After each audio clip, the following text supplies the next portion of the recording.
Welcome to the Future Generations Podcast, providing you with the world-changing content necessary to inspire you, your family, and our planet to a life of optimal health potential. We'll help you make the choices that powerfully influence the lives you bring into this world. It's time to strengthen our resolve to do better now and for our future generations with your host, Dr. Stanton Hom.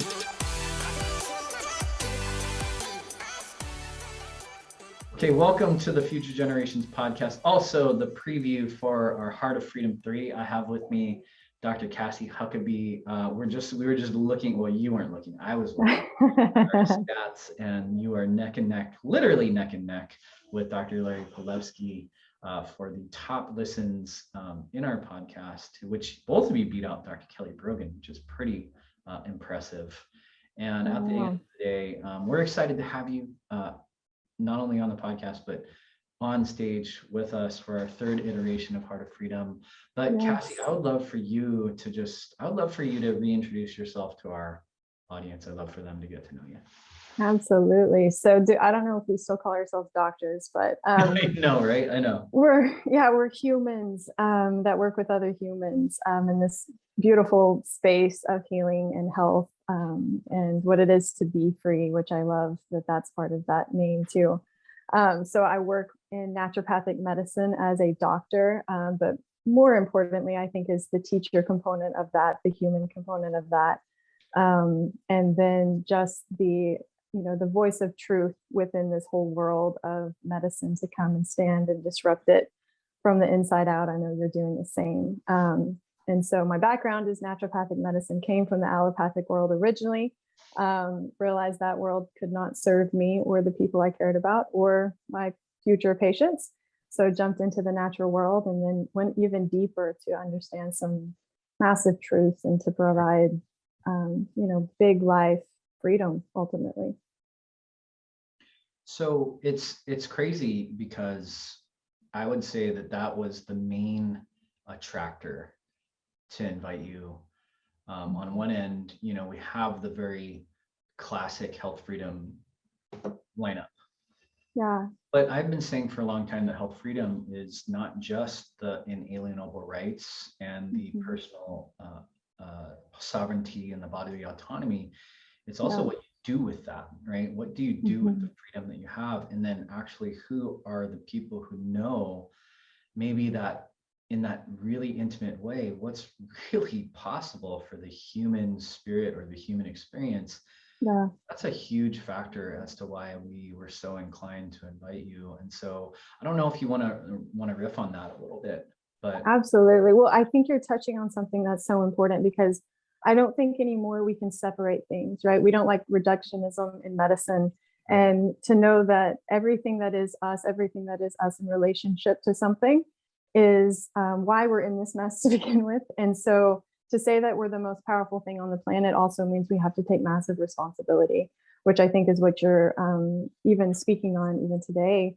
So part of that is being the best version of ourselves, right? And so that is a big piece to medicine, because when you are constantly having, to chase your health and to supplement your health and to do all of these things to preserve or go and help what it is to just be a healthy human being, you don't have the energy reserved to go and do these big things. And this is part of that vicious cycle, because when you are tired and you need to go and massively disrupt an entire system, you've got to start at the individual level first. And this is what I've realized just in my own healing journey, that the true freedom came from truth and from liberating myself from all authority, that being the medical, mafia, the whole education system, all of these external authorities. To be well, I had to actually go and look at all of these things and liberate myself from that.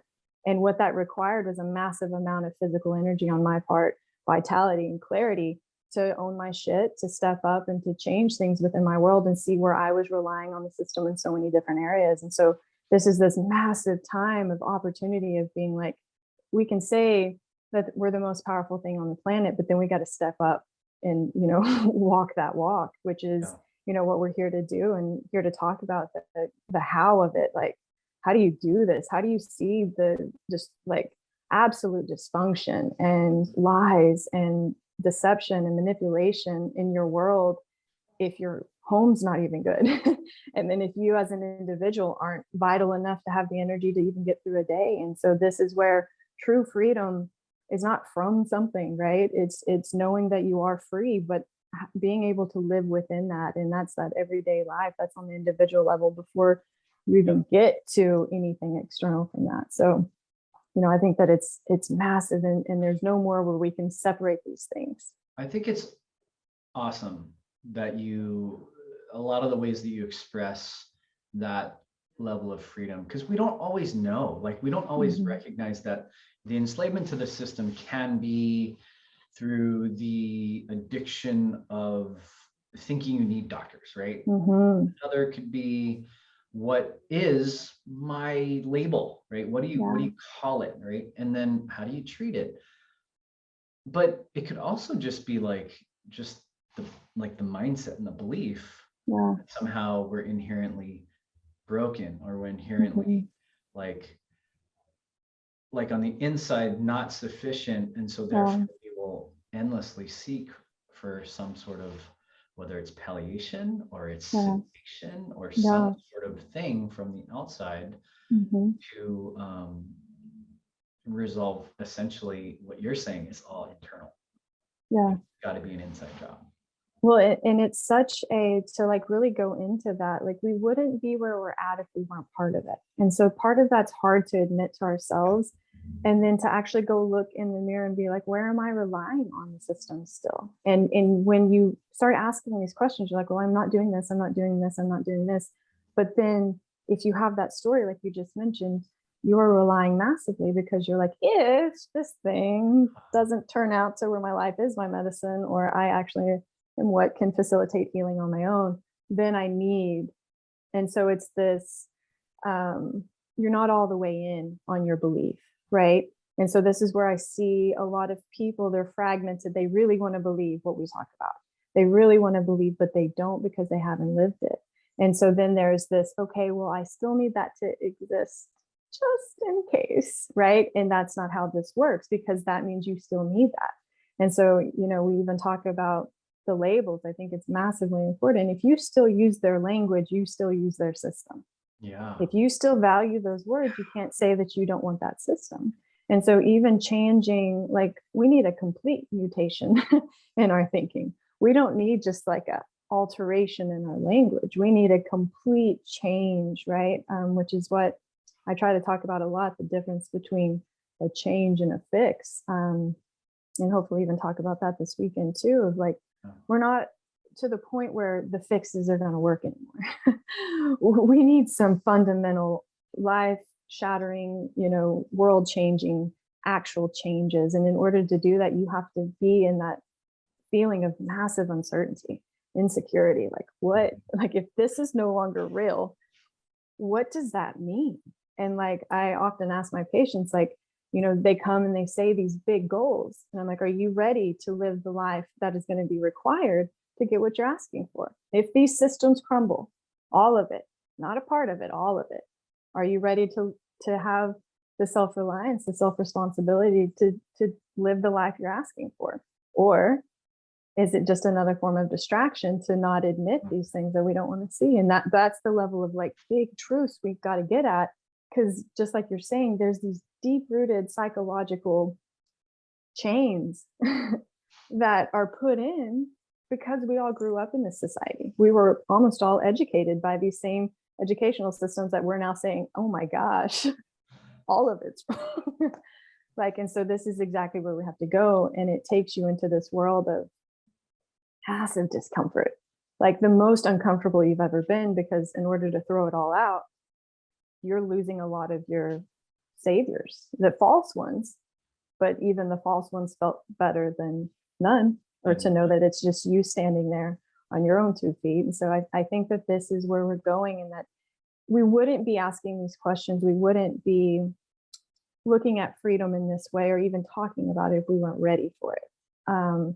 But that doesn't mean it's going to be comfortable or easy or seamless. It's going to be, change, like even moving just your house. It's not comfortable. Like nothing about it goes the way that you think. You have to be on your toes. Everything changes.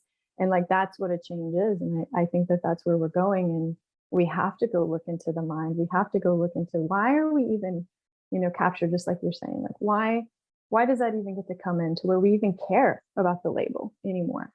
Right. And these are better questions. And when we answer these questions, you get better answers, and then you can move in the direction of that, and it will massively change everything. It's awesome to talk to another practitioner, right, who actually sees people, right? Yeah. And we have had a couple shared clients, and it's a wild experience, because when I get to hear maybe third hand what their experience is with, sometimes, just like you said, the questions, the quality of questions that come from you, that often elicit this kind of internal experience, that what comes out with the answer, if it is answerable in that moment, it's sometimes really uncomfortable, or sometimes, what the F did she just put me through? Or really like, it's like a crucible almost. I would almost love for you to explain that, because, or maybe talk a little bit more around that, because we live in a society that is afraid of symptoms. We're afraid of virtually every symptom. Every symptom elicits some form of fear, because it's going to lead to some label that somebody WebMDs, and then all of a sudden you have cancer or something that they have, like every single one, the algorithm of WebMD leads to the same thing, that is another enslavement to the system. But you are almost shape-shifting that model in a sense that most doctors don't even ask questions. They just get, gather information that they then label, that they then treat. But you almost dig in a way that encourages an expression of that authenticity. Maybe I'm going too far. I would love for you to just explain. No, I would agree, because what it is that truth, those uncomfortable truths, because I go into every encounter with my patients as if it might be my last, because if I'm operating under truth, that also must means that this might be the last conversation I ever have.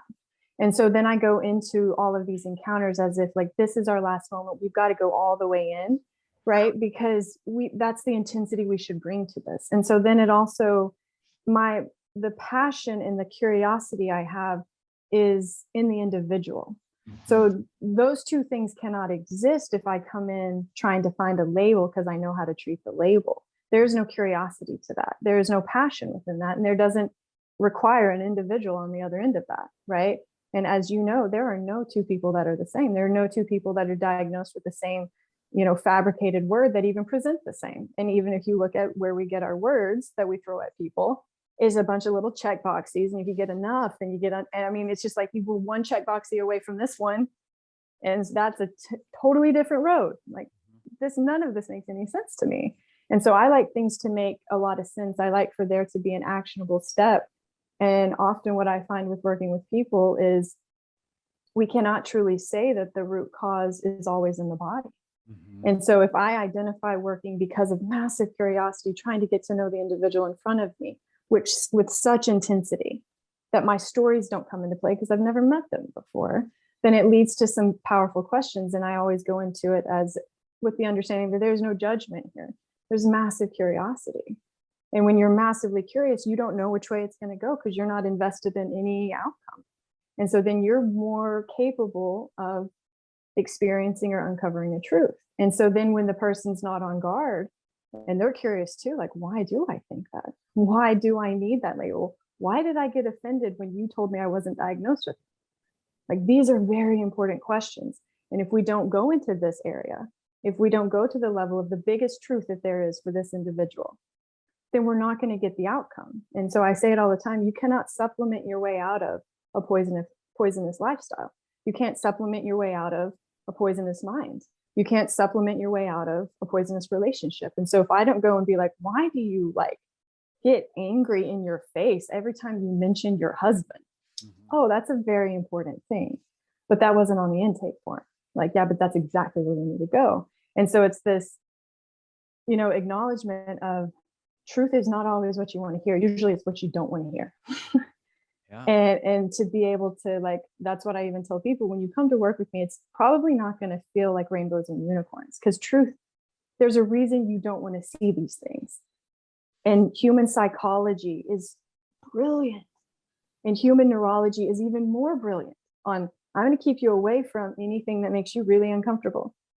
And so we create stories and we reinforce it with experience, and we have this whole thing. And then I come in and ask one little question and the whole thing crumbles. Yeah. Then they have to go face to face with, like, oh my gosh, like I wasn't even having a relationship with reality. And that's important to know, right? And then what you notice is all the symptoms change. Everything downstream just starts changing, because you got to, when we talk about root cause medicine, if you get to the root cause, it all unwinds itself. That's the beauty of it, right? And so, but getting to the root cause requires massive passion for what you do, massive curiosity for the individual. And you cannot go in with this preconceived notion that, one, you know them, two, their words mean anything about what they're experiencing, and three, that, that you'll even be able to see the whole story within even like a 2-hour window, right? Humans are massively complex. And so I never go in thinking that I've got this thing in the bag. I come in being like, we got work to do. I've got massive amounts of questions, because a body heals, right? We look at a physical body, it never stops healing. So every symptom should be a celebration, because you're like, hell yeah, this thing works. How do I know? Because it's healing, right? And I even like sometimes tell them in visits, like, if I were psycho enough to ask you to cut your hand so that I could prove a point, I would, right? But I'm not going to do that to you. But it works. You're healing in every second. So just like you're saying with symptoms, we should be celebrating these and being like, this means that I am well, instead of wellness is symptom free. In what world, right? Like a cough is healing. A pimple is healing. It's not fun, but it is. And so exactly like what you're bringing up here is, we've got to change it all. Because like if you're looking through their veil, trying to see it in a different way, that's not even like true investigation, right? And we need to have this like massive curiosity, not to judge it, but to understand. Like we're going through stuff of like, we weren't educated this way. We were educated the exact opposite. So like even us being here, I know, at least from my side, I'm not here because I got it out of a book, right? We're here because we're like, that doesn't work. Shit. Yeah, exactly. I got to find something more true, right? And so I think that's why we're even here in this time, is because we're those that are like, that doesn't feel right. It doesn't make any sense. And it's not reproducible in real life, right? So when you do work with people, you're like, a lot of these things that we serve as true false gods, they don't hold with actual people in real life. And so, it forces your hand. If you really want to do truth, you got to get on the level of something true. And that's usually asking much better questions, at least in my experience. And it's crazy because I think we're seeing that in the last 2 years. I don't know if you get this feeling, but I get this feeling like, man, like, I feel like we were already on a mission, and then it's almost like the global tyranny and the medical mafia and their dogma, like their blind, myopic focus on this dogma that just isn't, it's not true. And it's like actually enslavement and harmful and whatever, right? We can go down all those routes. And it's crazy that I think they did a lot of the work for us. And I think you're bringing up something that I think, which I get something out of every time I interview, but you said something really, really, really profound that I hope if you're a practitioner, you heard this, that you go into every visit as if it may be your last human encounter for your existence. That is remarkable. Yeah. And I think it was an eye opener for me, because if you talk truth and you don't operate, like when you are confronted with the truth, if you do not change as an individual, then there's opportunity for you to be a better version of you. And so this is where none of us are perfect, but when you are confronted with truth, it is our obligation. It is our, duty, if you will, or just our offering to this world that we get to participate in to be the best version of us. And I realized that, like, truth is, this may be either one of our last conversations. And so to hold anything back, or to need to take a next visit to get the goods, or to, like, well, that's not true. So we're here. We've got to be 100% here. Or we're missing out on something, or we're not giving as much as we could give, or we're not even present, right? If we're not fully here. And so this was work on my part. Like, I learn every single day. I wake up every single day knowing that, like, I know nothing, right? And to be fully in my world as a student, a forever student, being like, as I learn something, incorporate something, then I have something maybe to offer other humans. But I never come into the world thinking that, like, I've got this figured out. It's that I want to know more. I'm massively curious about it. And so I think that that's part of that truth for me, is that I don't know how long I've got. And we both know that, like, we don't get to control that. And that's one of the most uncomfortable truths that I think a lot of us probably should go into, because then you would go into every conversation like, man, this could be it. I don't know. I'm not going to play make believe and, waste these moments thinking that I get the end of the day, or we even get to see each other on Saturday, right? It's a really important reminder of, and I would say that's also the last 2 years, right? The really important reminder that we have no guarantees.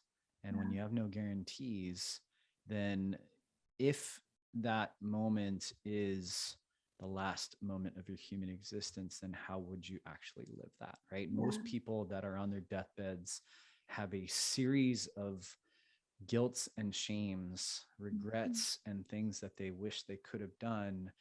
And it takes often that moment for them to reconcile all of that, when in reality, I think what you're telling me is that that is not only possible in an encounter with somebody like a doctor, right?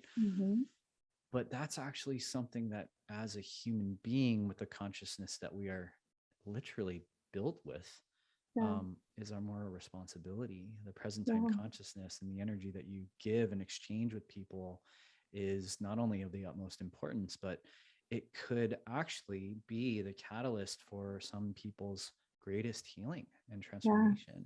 Well, and I think it's so beautiful. One of the things, when I was going through allopathic, that whole world, I volunteered in the hospital a lot. And one of the most eye-opening times in a traditional hospital setting was with those that didn't have families. So we would volunteer to go sit in their rooms on their last days, just to, like, read to them, play music, have conversation if they wanted it. And one of the most eye-opening things, which a lot of people talk about if they do any of that work, is exactly kind of what you're hinting towards, is that none of them, like, on their last few days in this very cold setting without family and all of this other stuff, all of them said that they wanted to go back to, like, a Sunday morning with coffee, walking their dog, having a croissant with their loved one. And I remember, like, because I was in such a different world at that time, I was just like, not like getting a Ferrari or like becoming a doctor or like all of these things I thought I valued at that time, but it was like these human things, right? And now that I am where I am, I'm like, it is the whole point is the human things. The sweetness is those human, like, every single moment is so precious. But when you think that you get an eternity of moments, it's pretty easy to skim past this and be like, it's just this. And I don't think that anything is just. I think it is so much held in every moment. And when we value not only our lives, but somebody else's, like you spending the time conversation here with me spending time to have conversation with you, like, and any ears that this touches. Like, if we both bring in such intention, such compassion, such love, then we both met here in this place. And then anything that comes from it is, of its own accord, but I guarantee it's going to be beautiful. And so, like, this is this, like, we're so afraid of dying, but we're not living. And it's like this, like, it's hard even for me to get into this practice of like, this might be it. Or this might be the last Tuesday you ever have. You don't know. So you better Tuesday the heck out of this Tuesday. right? And then do everything you can and live. And then what you start noticing, and it's even what I have my patients do, like when you eat, just eat, be there, taste it, right? And so much, and everyone's like, oh yeah, that's so simple, mindful. No, no, no, no. Just eating for the sake of eating. Try it. Try to fall in love with every part of your whole entire life, every part of your just typical day. Did you fall in love with your shower this morning? If not, there's an opportunity for massive recalibration of perception, because a lot of people don't have clean water, and a lot of people don't have warm water, and a lot of people don't even have a home, and a lot of people. And so, like, if you're just going through your world thinking it's mundane, that's not true. And so, if we're talking about truth, we need to get really true about how we're coming in and taking for granted the one thing that we're all saying we're fighting for.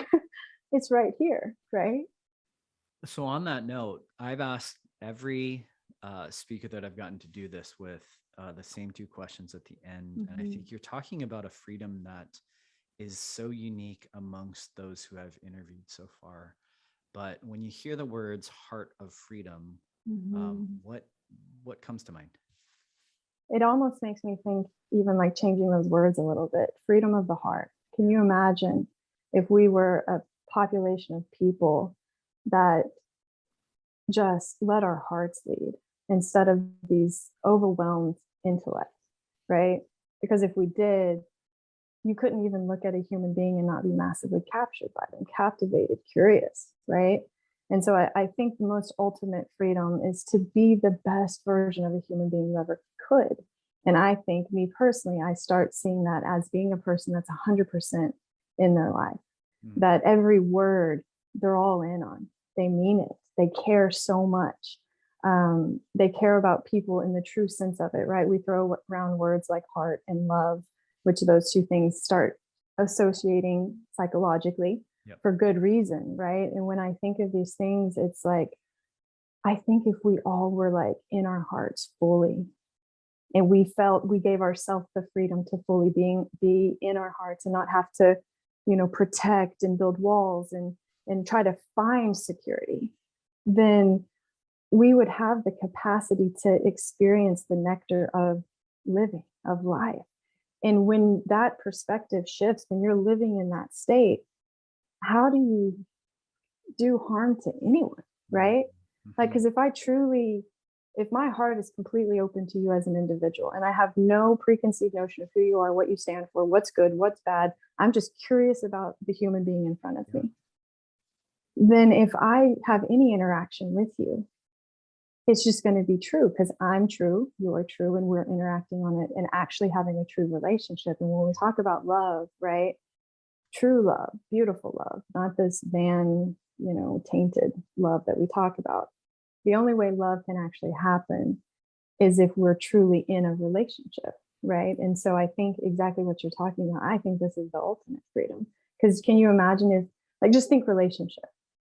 If like you were somebody trying to start a new relationship and you didn't have to have all the psychological, like, don't love them too soon, don't give them too many gifts, don't act like you're too interested, like play this hard to get. Like, can you imagine if we were just in life and said, take all the walls down, I'm strong enough not only to love to my 100%, but to be able to hurt to whatever degree it is because I love to that 100%. And so I think like true freedom is, just being this human that is real and that is secure enough in that uncertainty of what it is to be a true human, to care too much, to love too much, to see the world as beautiful to a quote unquote fault. Because I think if we could operate on that level, like, I don't know about you, but when I'm curious about somebody, there's nothing they tell me that offends me because I'm just curious. Like, why do you think that way? Where are you from? Where did you learn that? Like, there is no judgment. And when there's not judgment, there's not comparison. When there's not comparison, there's actual communication, communion. And I just think that, like, if we could get to here, I think we would look at everything else and be like, what is that? What are they doing? Oh, cool. Like, I have no judgment about it. You're giving me a vehicle or almost like a frame for things that I've been saying for, I'd say for several months now. I've been saying that, yes, there is a level of conviction like a radical conviction that we need today. However, on the flip side of that is a radical level of compassion. And I think when you say, I've done a ton of work where it's just like belief systems. You have to change belief systems. It's like, yeah, or you can hack all of that by just letting like this, like your heart, truly like the unconditional nature of who we are, guide your existence. And if you were to do that, your belief systems would almost dismantle themselves, because you would just see someone else through that authentic lens of essentially, that's amazing. Well, and I think you would see yourself through that lens, because a lot of this stuff is self-induced. You know, a lot of the reasons why we protect ourselves is because of how we see ourselves. And so I always take it back to the individual, because I think that's how we get out of this mess. Because if you have a bunch of individuals that are certain about who they are, that are so strong and courageous, I think it takes massive courage to love. I think it takes massive courage to look for the beautiful in life. Because if, you know, people always come to me and they're like, oh, it must be so easy because you're just so sparkly all the time. I'm like, I work my ass off to be sparkly. Like, if it were easy to be rainbows and unicorns in this world, we all would just have stumbled into it. It's a massive amount of work. It's a massive amount of, you know, training to look for the good, training yourself to not judge when you're like, oh my gosh, I actually do judge. And I had that preconceived notion before I even, like, I'm going to catch my own stuff. And then again, it's on this level of the self, again, not judging the self, but being like, why do we do that? Just like, I don't know why that's there, but I'm glad I see it. And I think it's always going to go back to that individual level of, you know, not only like, why are we doing what we're doing, but why are we not doing what we're not doing, right? And when you ask those questions again, like, it's not in a judgmental way. It's just like, because even like, I'm sure you get a lot like, I know this, but I'm like,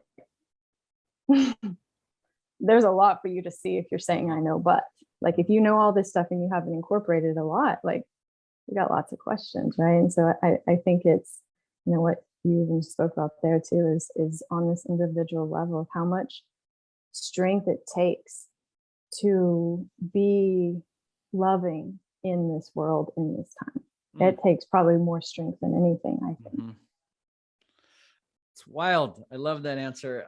Okay. So you've been speaking around all this, but I like to ask this directly, because we hear this phrase like, what is your hill? Like, what is your hill that you'll die on, you know? And I think you actually it sounds like you almost go through that on a daily or an interaction by interaction basis.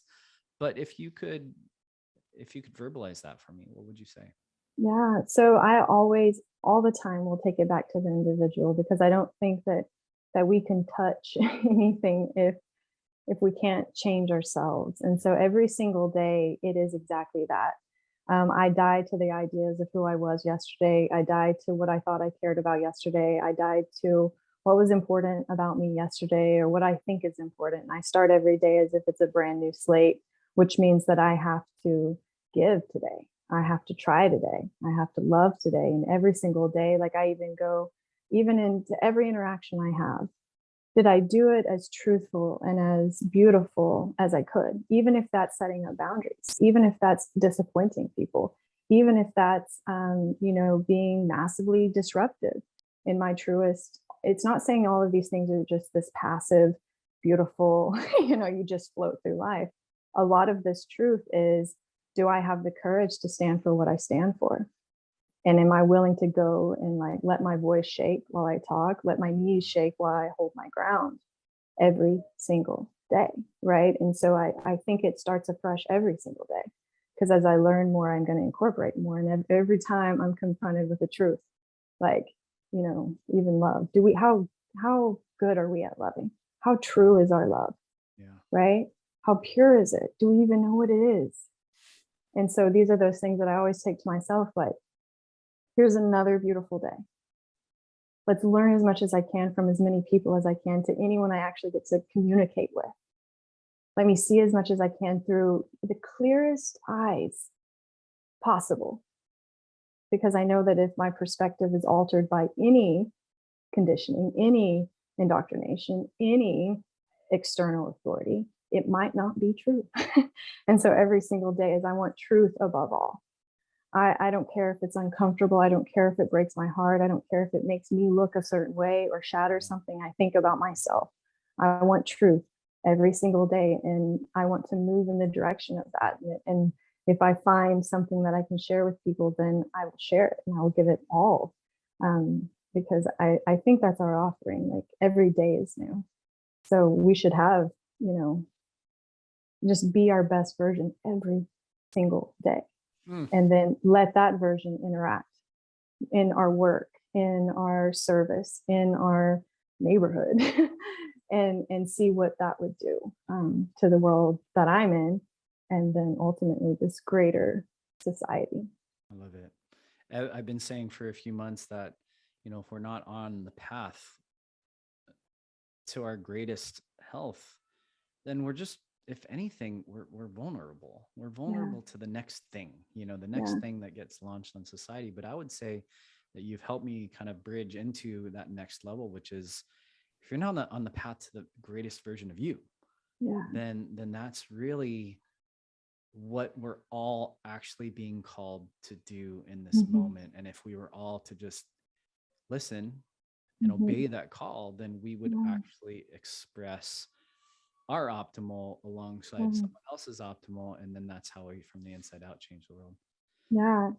It's amazing. And then when you think about something, like I say all the time, your life is your medicine, which means we are medicine. We're walking around being medicine for each other.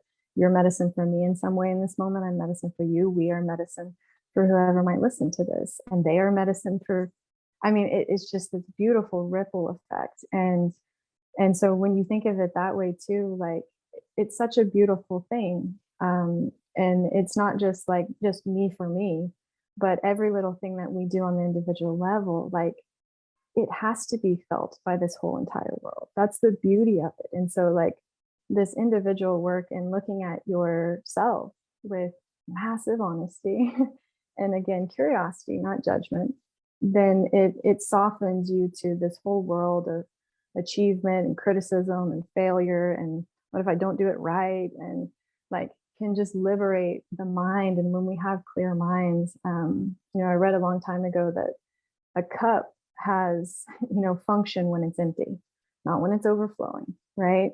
And to think of the mind in this way of like, man, we're all a bunch of cups that are massively overflowing, just getting inundated with information. And what if we just spent, effort emptying out, just being like, what's here? Why is it here? And what else is there to see in this time of absolute chaos?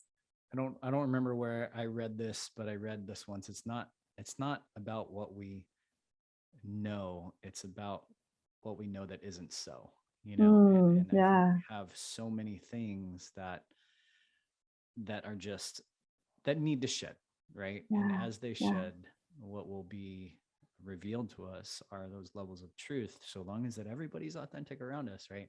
That we will absolutely need, and as you say, essentially that life then, regardless of whether it is or isn't, is your medicine, right? It's challenging you to express greater, adapt greater, be more resilient, and be more essentially a greater version of you. And I think it's such a, like, when you look at it that way too, like, how could you not look at your whole entire life as very much on purpose? Like, because I know when I look back on like my most difficult healing time where my whole world was turned upside down, my relationships, like everything was just like stripped out from underneath me. My body was expressing to a degree like where my skin was just not presentable. If somebody were to come and say, I'm going to take all of that away from you, I would like in this moment be like, don't you dare. Like, don't you dare touch it, right? But I only have that perspective now. In that moment, I would have been like, yes, take it. Immediately take all of this. But now I'm just like, oh my gosh, if that wouldn't have been there, I wouldn't have had to level up to the degree that, is even worth a conversation in this time, right? And so now it's like, no, the way I experience the world now is so much more beautiful that I'll keep that. Like, don't you dare touch that, right? And I hear a lot of times, even with like parents, they have this such a pressure on the formative years for a child and paving the path and trying to not have traumas come in and like, just to even like, just like be a human, be like some of our hardest times were the most beautiful. So we just do the best we can, knowing that life is for us. And all of this is such a beautiful thing if you take it that way, right? And to be massively determined to see it that way instead of being like, oh, this happened to me and this happened to me and this happened to me and this happened to me and this world is psycho and crazy and it sucks. Like, yes, and it's all this other magical, beautiful stuff that's all right here all at the same time. Oh, that's so awesome. Ladies and gentlemen, Dr. Cassie Huckaby will be gracing our stage, opening the second half of our event. And for those of you who will be there, you will know why in real time, in real life, we have invited her. But thank you for sharing with us in this moment, because Thank you. You can really feel that. You can really feel that you move into each space as if this is the last moment, right? And there's really unique traits that we try to have more of in our life. But if you change that initiating step to just recognize that your fullest truth, your fullest authenticity, this could be the last moment of your human existence, those amazing qualities will naturally just come out and the striving will be over because you just are. Right. Dr. Cassie, thank you so much. This has been absolutely beautiful. And I can't wait to see how this reverberates through our world. And I'm going to go ahead and play your episode. So you'll be number one. And, I'll send Dr. Cassie a message and say, hey, like you just got top. No, I'm just kidding. Anyways, thank you so much, Cassie. It's really always a blessing. And I can't wait to see you this weekend and to see how you share and how that impacts everything that we've been intending on. And so yes, thank you for doing what you do. It's so great to be here. We appreciate you joining us for this episode of the Future Generations podcast. Remember to rate, review, and subscribe on iTunes and Spotify. For more resources based on today's episode, as well as more ways to inspire a brighter future for you and your family, visit us at thefuturegen.com. That's all available exclusively on thefuturegen.com.